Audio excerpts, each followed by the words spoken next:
네, 스포츠 역전주 시간입니다. 실시간으로 튀어오르는 종목들이 있죠. 오후장에 특히나 이 종목은 왜 오르는 건지 아니면 왜 떨어지는지 그래서 나는 어떻게 투자의 방향을 잡아야 되는지 저희가 도와드리도록 하겠습니다. 자, 이 두 분과 함께 할까요? 벤자민 투자연구소의 신일섭 소장, 레몬리서치 김민수 대표입니다. 어서 오십시오. 네, 안녕하세요. 네, 반갑습니다. 2시를 향해 가고 있습니다. 시장 분위기는 크게 달라지진 않고 여전히 코스피의 강세가 이어지는 상황인데요. 자, 과연 어떤 종목들이 강한 흐름을 보여주고 있을까요? 5종목 먼저 보도록 할게요. 자, 첫 번째 종목은 포스코홀딩스입니다. 미국에서 블루 암모니아를 생산 추진한다라는 소식이 호재가 되고 있는 상황. 포스코그룹은 오는 2050년까지 탄소 중립 달성을 위해서 다양한 국가와 수소 생산 체계를 구축하고 있는 것으로 알려졌는데요. 이와 관련해서 오늘 그룹사 전반의 강세가 눈에 띄고 있습니다. 자, 두 번째 종목은 페노션 보도록 하겠습니다. 오늘도 해운주의 강세 눈에 띄는 상황이고요. 향후에 해운 경기가 회복될 것이란 기대감도 바닥에 깔려 있는 상황. 페노션은 11%까지 강세 보여주고 있고 현재도 그 구간을 좀 유지해주고 있습니다. 그 밖에 흥하해운, 대한해운도 동반 강세 시연 중입니다. 자, 다음 종목은 하나금융지주입니다. 금융주에 대해서 이번 주에 좀 이야기를 하게 되는 것 같아요. 아무래도 찬바람 불면 이 배당주를 담아라라는 소식이 금융주에 대한 매수세가 쏠리게 하고 있는 상황이고요. 아무래도 추가 상승 여력이 있을지 배당 수익률은 얼마나 되길래 이런 기대감이 몰리는 건지 잠시 후에 점검해 드리도록 하겠습니다. 자, 다음 종목은 신스틸이에요. 한국철도공사 노조의 총파업으로 철강 사업에도 영향이 있을 것이다라는 전망 나오고 있고 여기에 또 네임시티 관련된 이슈까지 더해졌죠. 건설기계, 철강 쪽에서 훈풍이 막 동시에 불고 있습니다. 신스틸은 물론이고 대동스틸, 화인베스틸, TCC스틸 등 강세 확인되고 있네요. 자, 마지막 종목은 유니퀘스트 보도록 하겠습니다. 방송 준비하면서 이 종목에 대한 정보를 좀 전달해드리고 싶어서 검색을 많이 해봤는데 잘 모르겠더라고요. 로봇, 인공지능 AI 관련주로 묶이기도 했고 또 최근에는 초전도체 관련주로 상승을 한 적도 있다 보니까 여러분들도 비슷한 관점에서 투자에 대한 매력을 어디서 찾아야 되나 궁금하실 것 같아서 오늘 저희가 함께 분석해 보도록 하겠습니다. 자, 이렇게 해서 오늘도 5종목을 먼저 보여드렸고요. 첫 번째 종목부터 그럼 여러분들 궁금증을 해결해 보러 출발을 하겠습니다. 두 분을 모셨기 때문에 OX로 의견을 한번 들어보도록 할게요. 첫 번째 종목 포스코홀딩스, 현 시점에서의 매수 괜찮을까요? 팻말 들어주세요. 네, 두 분 다 매수해보자라는 의견이었습니다. 일단 포스코홀딩스의 재료 중 하나가 이 블루암모니아라는 게 계속 보이고 있잖아요. 이게 뭐예요? 블루 암모니아. 탄소 배출하고 관련된 것 같긴 한데 네. 어떻게 해서 이 주가를 또 끌어올리게 할 정도의 큰 재료인 건지 이게 뭐 숨고르기 해서 오르는 건지 이게 재료가 정말 좋은 건지. 네. 왜 저번 주죠? 예. 제 마음. 예, 알겠습니다. 예. 일단 블루 암모니아 관련된 소식보다도 일단 오늘 시장의 색깔이 좀 바뀌고 있는 거에 더 무게를 둬야 될 것 같고요. 네. 이 관련된 얘기는 우리 소장님께서 잘 얘기해 줄 걸로 알고 네. 특히 지금 시장 분위기가 약간 경기 민감주 쪽에 대한 변화로 바뀌기 시작합니다. 게다가 또 이제 포스코홀딩스 가지고 좀 시장에서 바라보는 게 외국인들은 아직까지 철강주로 바라보는 시각들이 좀 높았고 국내 투자자분들께서는 약간 신재생 에너지 관련된 쪽에서 2차 전지 사업들 꾹 이어가는 대표적인 뭐 수십 개월에 된 업체로 알고 있는데 지금 최근에 움직이는 동향은 이 철강주 쪽에서의 변화가 나오기 시작하지 않나. 특히 앞서 중국 쪽에서 지표 발표된 것들을 잘 보게 되면은 산업 생산이 돌아가기 시작합니다. 네. 그러다 보니까 그에 따라서 철강주도 경기 민감 쪽과 함께 좀 움직이는 변화가 나오지 않나라는 쪽에서 반응하는 정도인데 그러면 지금 어차피 어떤 쪽에 투자 아이디어를 갖는다고 하더라도 기존에 외국인들 쪽에서 좀 비중을 많이 줄여놨던 네. 쪽에 어떤 철강주의 변화가 나오기 시작한다라고 하게 되면 이제는 어떤 아이디어가 됐든 간에 다 붙여서 레벨업을 시도하지 않을까라는 쪽에서 물론 지금 60만 원대에 대해서는 기술적인 저항은 있습니다만 이 부분은 그래도 신재생 에너지도 하고 철강 쪽에 대한 모멘텀 붙는데 PBR 아직까지 뭐 0.8배 정도는 너무 싸지 않나라는 쪽에서 아마 길게 봐야 될 종목이지만 모멘텀은 붙어간다. 이렇게 말씀드리겠습니다. 알겠습니다. 경기 민감주로의 이 빨간불이 좀 변화하고 있는 이들의 강세가 오늘 눈에 띄고 있는 상황이죠. 물론 60만 원에 대한 저항은 있긴 한데 아직 저평가 매력 있다는 점, 길게 봐야 되는 종목이지만 지금도 매수 관점 충분하다라는 점을 저희가 김민수 대표를 통해서 들어볼 수 있었습니다. 자, 그럼 신입섭 소장에게도 들어보겠습니다. 김민수 대표님이 상세한 건 소장님한테 물어보세요라고 하셨는데 일단 그 설명부터 들어볼까요? 네, 원래 그 김이박이 많기 때문에 김 씨가 먼저고요. 신씨는 항상 그런 우리나라 전통이에요. 그게. 그리고 지금 2차 전지 제가 보기에는 예전에 그 셀트리온의 강성주주의 느낌 이상으로 2차 전지에 대한 애정 혹은 애증 혹은 뭐 호감 하여튼 2차 전지가 어떤 그 자신을 대변하는 거의 아바타 수준. 2차 전지의 주가가 아프면 내 마음도 아프고 2차 전지가 무너지면 내 어떤 삶도 무너지는 것 같은 네. 정말 그 정도의 수준이거든요. 그래서 2차 전지는 절대 예를 들어 2차 전지가 어떤 섹터가 흔들린다고 세부 섹터가 흔들린다고 해서 2차 전지를 떠나지 않습니다. 끝까지 공매도를 밟아야 되기 때문에. 그래서 지금 포스코 홀딩스로 옮겨갔죠. 지금 에코프로랑 에코프로비엠이 흔들리니까 야 우리는 이제 포홀이다. 포홀이라고 부르잖아요. 네, 애칭으로. 줄여서. 지금 흐름을 보면은 일단 양극재 3사, 우리는 배터리 3사보다는 양극재 3사가 강하고 현대차, 기아가 테슬라만큼의 주가 흐름을 못 보여주기 때문에 테슬라도 없죠.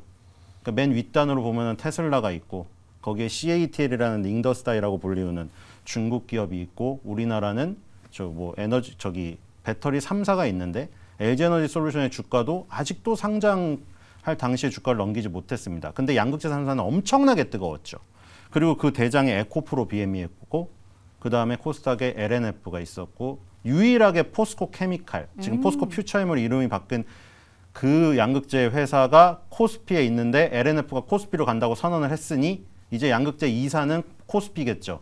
여기서 만약에 에코프로 그룹마저 옮긴다고 해서 에코프로 BM이 코스피로 가는 사태가 벌어진다. 양극재 3사가 다 코스피로 가게 됩니다. 근데 어쨌든 간에 지금 흐름을 보면은 코스피에 있는 포스코 퓨처엠 69만 4천 원을 찍고 두 달째 음봉이 떨어지면서 네. 41만 원대에 위치해 있고요. 그 다음에 에코프로 BM 58만 4천 원을 찍고 두 달간 음봉이 떨어져서 28만 3천 원에 있고요. 그 다음에 LNF 34만 9,500원을 찍고 두 달째 또 음봉이 떨어져서 19만 5,600원. 그 다음에 뭐 4사까지 넣어준다면 코스모 그룹이 들어가겠는데 네. 코스모 그룹은 상대적으로 덜 떨어졌지만 23만 9천 원에서 15만 9천 원. 양극재 4사가 지금 다 꺾이고 있습니다. 근데 어디가 아직도 강하느냐? 포스코 홀딩스. 얘는 뭐죠? 그 이전 단계. 원재료. 옛날에 아르헨티나의 그 염을 확보해서 리튬이 나온다. 네. 이게 전기차 쪽이잖아요. 전기차의 배터리의 원료가 되는 리튬 배터리니까. 근데 전기차 vs 수소의 시절을 기억하실지 모르겠어요. 지금 수소가 완전 죽었잖아요. 근데 포스코 홀딩스는 수소가 또 튀어나왔네요. 블루 암모니아가. 그러니까 아예 그린 암모니아로 가려면 태양광 풍력에서 뽑아내면 그린 암모니아예요. 우리 화장실은 나프탈렌 그 암모니아 아닙니까? 어쨌든 그린 암모니아는 그 태양광 풍력에서 나와야 되는 거고 이거는 어쨌든 석유 석탄에서 나온 거예요. 석유 석탄에서 나온 암모니아가 그레이 암모니아인데 네. 거기서 이산화탄소를 빼면 블루 암모니아인 거예요. 이걸 어디다 갖다 쓸 거냐면 수소를 만드는데 쓸 거예요. 포스코가 수소 환원 제철이라고 해서 ESG 경영하면서 그래서 얘는 이제 전기차 수소에 다 발을 걸치게 된 거죠. 그리고 아까 철강 얘기를 하셨는데 예를 들어 지금 동국제강이 이제 분할을 했으니까 그 전에 차트를 보려면 동국홀딩스를 봐야겠죠. 동국홀딩스랑 현대제철의 차트를 보면은 나 왜 철강주 같이 샀는데 왜 이래 해? 그러실 텐데 포스코홀딩스는 2차 전지랑 수소를 달고 이렇게 간 거죠. 그러니까 동국제강과 현대제철과의 차별화된 이 모습은 철강의 업황뿐만 아니라 네. 플러스 알파가 크게 붙어 있는 상황이죠. 그러니까 지금 동국제강이랑 현대제철 밑바닥에서 조금 돌아오잖아요. 그러니까 걔는 순수한 철강의 업황에 변동되는 거잖아요. 철강의 업황도 조금 살아나네. 그런데 지금 아까 전에 말한 대로 2차 전지의 양극재가 약한 부분이 일로 쏠렸네. 포스코 홀딩스만 지금 어떻게 보면 유일한 희망으로 지금 자리 잡으면서 수급이 쏠리기 때문에 네. 계속해서 양극재 3사가 고통을 받으면 포홀은 더 환희에 찰 수가 있다.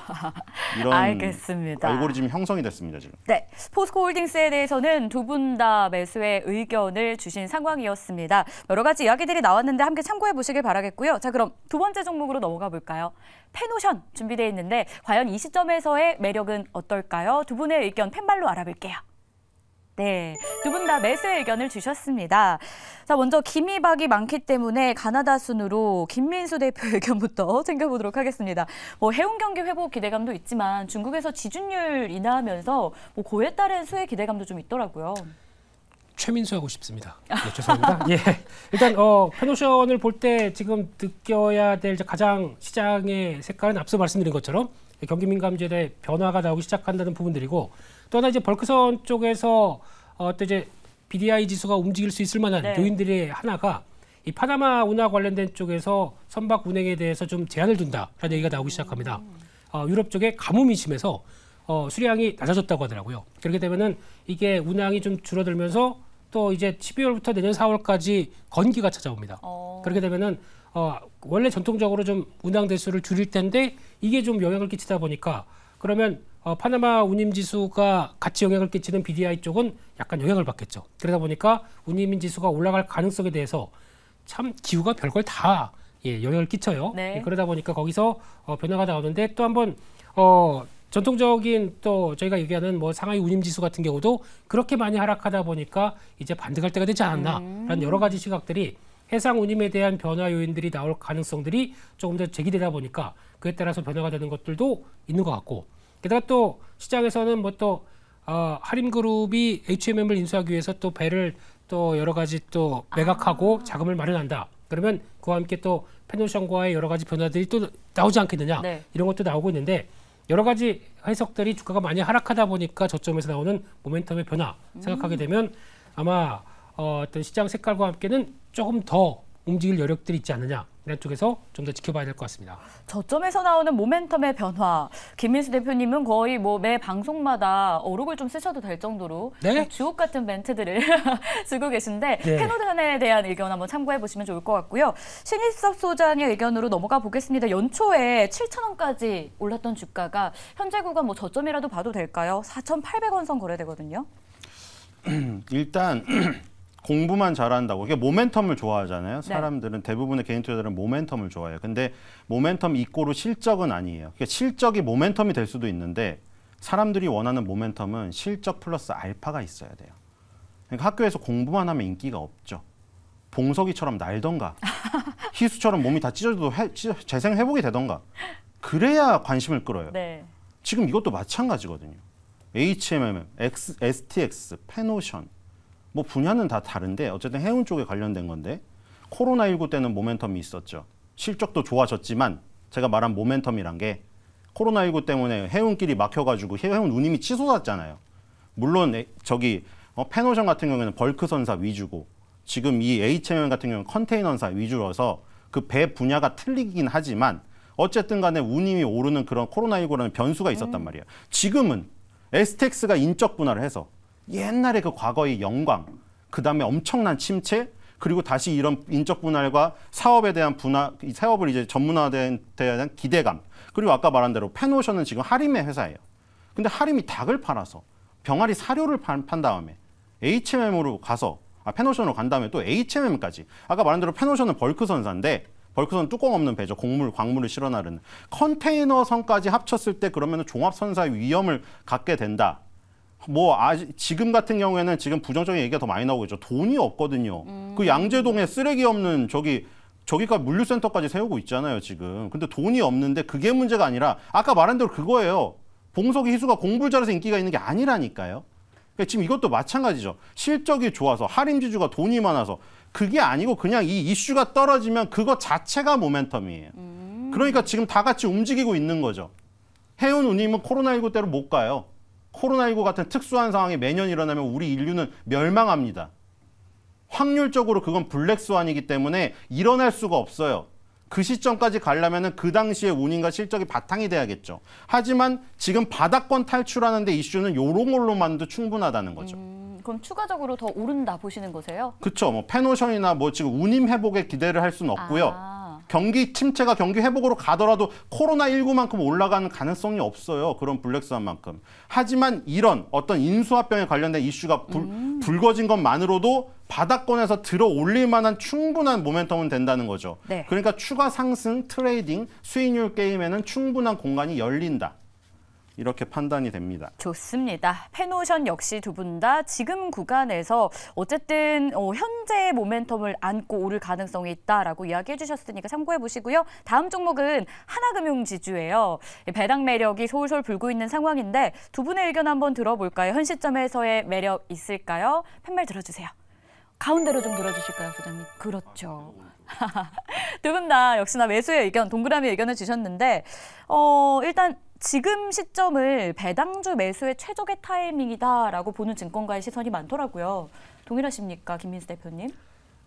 자꾸 세 번째 얘기 드리는데요. 네. 시장이 뭐 경기 민감 관련된 쪽이나 아니면 전통 가치주 쪽 이쪽으로 바뀌다 보니까 오늘 같은 날은 이제 약간 슈팅이 나오고 있는 모습들로 봐야 될 것 같고, 게다가 배당 쪽은 솔직히 개인적으로는 별 관심이 없긴 하지만, 네, 근데 지금 배당 작년 똑같이 배당을 준다라고 하게 되면 지금 배당 수익률이 어제자 주가 기준으로는 8%가 나옵니다.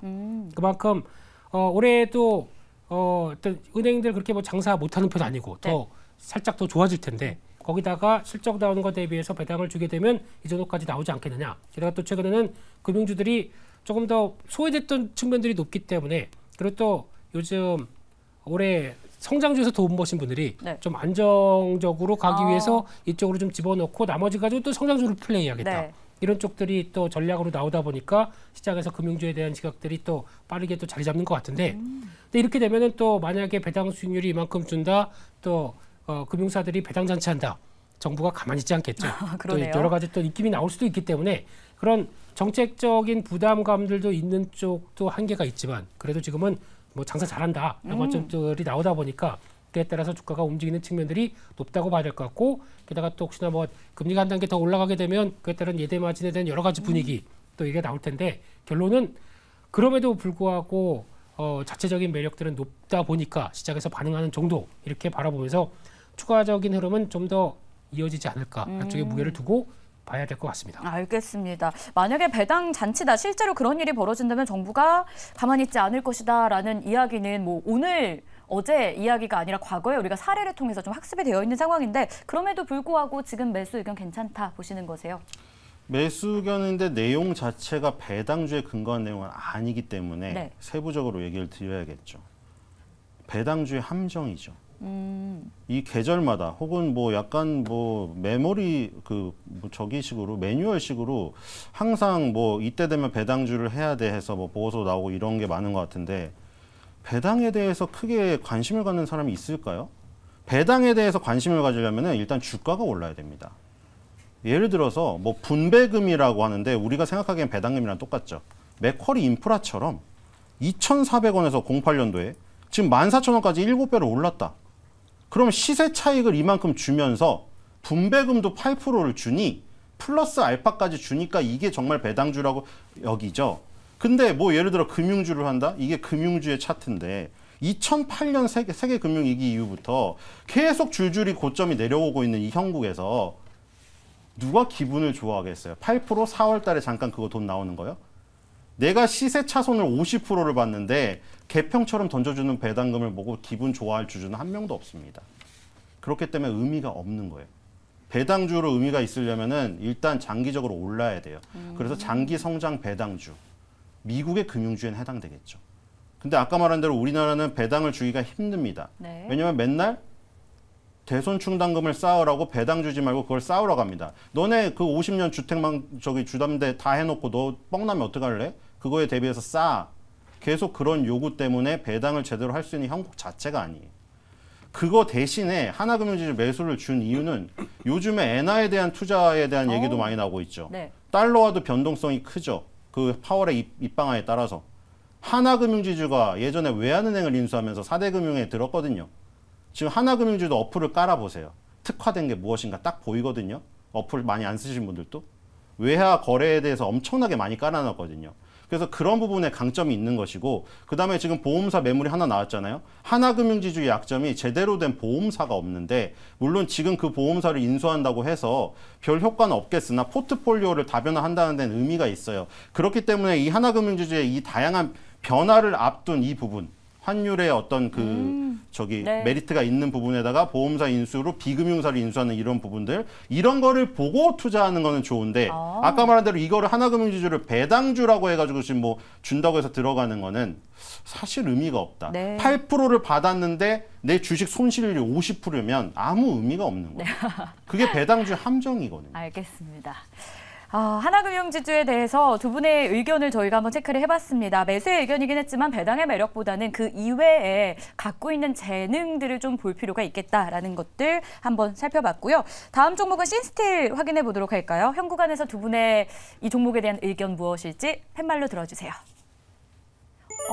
처음으로 엇갈리는 종목이 신스틸로 나왔습니다. X 드신 이유부터 한번 간략하게 좀 들어볼게요. 네, 최근에 철강주 움직임들이 나오는데 신스틸은 저는 못 사겠습니다. 네, 왜요? 왜냐하면 이 정도가 보통 밸류를 많이 보는데 컬러 강판 관련된 쪽에서 더 싼 종목들이 더 많은 것 같고 그런데 그런 차원에서 상장하고 쭉 밀렸다가 이번에 또 철강주 움직인다고 강하게 움직이는데 지금 기준으로 보게 되면 시총은 거의 뭐 이제 오늘까지 오른 것 치게 되면 2천억대 육박할 걸로 보여지고 있는데 이 정도까지 성과를 나오는 것 특히 작년 기준으로 보게 되면 150억대 영업이익 나왔고 그 전년도 200억 정도 나왔는 걸로 보고 있는데 이 정도 갖고 있는 체력의 다른 철강사들은 더 싼 게 많은데 이걸 가지고 여기서 같이 추격 매수해서 전고점 넘어갈 정도로 대응을 하겠느냐? 저는 못할 것 같습니다. 차라리 다른 조금 더 트레이딩 할 수 있는 좀 싼 종목들로 대응하는 게 맞지 않느냐? 같은 철강 안에서도? 예, 경기민감 쪽은 대응하는 건 그래도 상대적인 저평가 네. 이게 좀 더 낫지 않나 싶어서 일단은 스톱으로 들었습니다. 알겠습니다. 오히려 다른 저평가 종목을 보자라는 전략이었고요. 신일사 소장은 일단 오를 들어주셨는데 간략하게 좀 들어볼게요. 네, OX로만은 표현할 수 없는 내용이 네. 있죠. 왜냐하면 같은 내용이에요. 이해가 안 되시죠? O랑 X를 들었는데 같은 내용이라고요? 왜냐하면 지금 가치 얘기를 하셨는데 가치를 보고 들어가시는 분들은 이 종목을 하는 게 아니죠. 이거는 지금 오로지 수익률 게임, 천하제일 단타 대회에 자신 있으신 분들 그런 분들이 선택하기에는 알맞은 종목이죠. 그러니까 어떤 부분에서는 X고 어떤 부분에서는 O겠죠. 어떤 성향이냐에 따라서. 저는 지금 천하제일 단타대회 하는 사람 입장에서 O를 든 거고요. TCC 스틸이 대장입니다. 네. 전기 니켈 도금 강판, 배터리에 쓰이는 강판을 만드는데 TCC 스틸 올해 상승률만 보세요. 2023년 1월 달에 9,000원이었거든요. 75,000원까지 갔습니다. 지금 이게 아직도 죽지 않았거든요. TCC 스틸이 죽지 않으면 신스틸 같은 신규주도 지금 떠오를 수 있는 공간이 생겨요. 대신에 신스틸은 TCC 스틸이 완전히 꺾이면 얘도 꺾인다. 그런 거를 보고 화장실도 가시면 안 됩니다. 매매를 하실 수 있으신 분들의 네. 한 해 참여를 하시기 바랍니다. 알겠습니다. 신스틸까지 이야기 들어봤습니다. 마지막 종목 볼게요. 유니크웨스트인데요. 이 종목에 대한 의견도 두 분의 팻말로 바로 좀 알아볼게요. 들어주세요. 네, 두 분 다 속도는 좀 달랐지만 똑같이 오의 의견을 주셨습니다. 김민수 대표님, 유니캐스트 오늘 왜 오르는 거예요? 현재 8%, 네. 8,500원 선이에요. 요런 회사는 좋아합니다. 오. 네, 요런 회사는 좋아하고요. 물론 이제 비밀몰이 관련된 쪽에서 유통사라고 해서 저희가 전통적으로 좀 할인을 많이 받았었는데 그거 관련돼서 회사가 바뀌려고 합니다. 그만큼 드림텍이라고 하는 회사와 합병을 통해서 가치를 좀 올리겠다라고 하는 입장이 나오게 되면 속도는 늦었는데 결국에는 우리도 좀 봐주세요라고 이제 포장이 들어가는 상황이다 보니까 그에 따른 변화가 들어갈 수밖에 없는 상황인 것 같고 뭐 그런 비슷한 회사들이 뭐 메커스나 여러 몇몇 회사들은 있는데 시장에서 반응이 그렇게 썩 좋지 못합니다만 그래도 이제 합병을 통해서 나오고 있는 가치에 대한 재발견들이 나오기 시작한다. 네. 그러면 이제 그때부터는 조금 더 시장에서 맞는 화장을 하고 나오기 때문에 좀 더 좋지 않느냐라는 관점 쪽에서 바라보고 있고요. 이 회사가 이제 앞으로 변화하기 위해서는 좀 주주 가치에 대해서 변신하는 과정들. 그래서 약간 지금 보니까 자사주가 아직 그렇게 자사주 갖고 있던 부분들을 활용한다든가 라는 부분들이 좀 나오기 자사주가 없네요. 네. 근데 드림텍 쪽을 활용해서 네. 나오기 시작한다라고 하게 되면 조금 더 기대감이 높지 않나라는 쪽에서 바라보면서 일단은 오늘은 전고점 때 돌파하면서 한번 슈팅이 나왔기 때문에 살짝 매물 나오는 단계 쪽에서는 한 번 더 레벨업은 시도하지 않나 그런 오. 쪽에서 초점을 맞춰야 될 것 같습니다. 알겠습니다. 자, 유니캐스트에 대해서 두 분은 일단 오해 의견이었는데 같은 내용으로 신일사 소장도 생각하고 있는지 한번 들어봐야 되겠죠? 네, 그 한식하고 중식을 막 섞어서 파는 네. 집보다는 왜냐면 한식은 담백하고 중식은 기름졌는데 그걸 같이 주방에 섞었으면 어떡해요? 선택할 나눠 수 있죠. 가는 게 주주분들에게도 더 좋죠. 그러니까 그 소비자분들에게도. 아까 전에 STX 얘기 나왔는데 STX랑 STX 그린로지스가 분할이 되었어요. 인적 분할이. STX 그린로지스로 물류를 몰아줬거든요. 이것도 마찬가지거든요. 유니캐스트가 드림텍이 있었고 밑에 나무가 뭐 AI 매틱스가 있는데 이걸 드림텍에 몰아줬어요. 드림텍 너가 요즘에 엔비디아 발로 드러난 뭐 챗 GPT며 AI 시장이 열리니까 너가 그걸 다 담당해라. 꿈을 여기다 심어줬어요. 그 다음에 얘는 그냥 비메모리 쪽으로 독립을 한 거죠. 사실. 그렇기 때문에 오히려 이런 화끈한 분할이 편한 거죠. 사람들이 판단하기에도. 유니캐스트 투자하려고 하면은 야 이거 뭐 AI에 가중치를 둬야 되는 거야? 비메모리 가중치를 둬야 되는 거야? 로봇은 날아가는데. 비메모리는 이만큼 안 가니까 그러면 희석된 거야. 그럼 나는 차라리 그냥 로봇 할래. AI나 루닛이나 저거 레인보우 로보틱스가 이렇게 돼버리는데 지금 확실하게 나뉘었죠. AI 가려면 드림텍 하면 되는 거고 그 밑에 나무가가 있거든요. 에어의 매틱스랑. 아니 나는 그냥 비메모리 하고 싶어. 그러면 유니캐스트를 하면 돼요. 나 이거 그냥 유니캐스트 그룹을 포기하기 싫다. 두 가지 다 사면 돼요. 유니캐스트랑 드림텍이랑 지금 주가가 다 잘 나가고 있죠. 이런 게 뭐라고 보면 되죠? 둘 다 좋은 이혼이죠. 네. 그러니까 아까 합병하고 이혼하고 그 저기 뭐 단어가 너무 네. 다른데 합병을 했는데 그 안에서 세부적인 역할을 확실히 구분을 해줬어요. 지금 드림텍에가 모든 R자 AI 회사들 다 몰아줬어요. 그래서 드림텍이 그 부분을 담당하게 됐습니다. 네, 알겠습니다. 자, 두 분의 의견 유니캐스트까지 저희가 알아봤습니다. 실시간으로 오르고 있었던 종목들 왜 오르는지 이야기 듣고 그에 대한 전략이었는데 도움 되셨길 바라면서 아쉽지만 두 분은 여기서 보내드려야 될 것 같아요. 오늘도 고맙습니다.